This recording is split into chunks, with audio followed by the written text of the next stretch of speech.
hear it. I see it on my Facebook. You have a Facebook? Yeah. Beer pong. And so I go over it and I'm looking. I'm like, he wants to know who's up for beer pong at his place. I'm like, I was gonna say I will, but you gotta tell me what it is.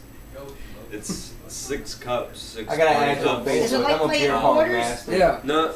Basically. No. No, it's not like quarters. Quarters, you sit because- down at a table. because Beer these pong, are like- actually. Well, you don't get shoot a chance to These are like sit ping down. pong No, we're not. balls. It's a You ping gotta pong stand at the end of the Okay. table and try to make it in a cup. And the other team 6 cups. And the they other have team it 6 in a cups. triangle.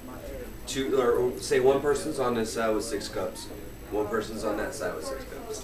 Can't Each you like person change them gets when a they knock ping them down, pong like ball. One reshape person them? at a time. I get to shoot, then they get to shoot. I get to shoot, they get to shoot.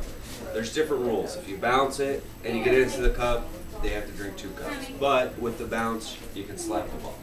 So if they're not paying attention, you can bounce it and make it into a cup. They'll have to drink 2 of them instead of just 1. Isn't there like a You rule with the shoot it, you rim? make it into 1, they have to drink that one. And How big are basically, these cups they gotta drink? well, what I usually do is we'll Party take 2 size, beers, 16 2 ounce. canned beers, and we'll split it into 6 cups. So Oh, 1 okay. beer is really 3 cups. So we're like a third of beer each cup, basically. So Well, that's that'd be what you done do. after 2 times. That'd be Are it. you ready to play it? I'm not We playing. played, I don't know how many games. Beer We pong. got a keg and we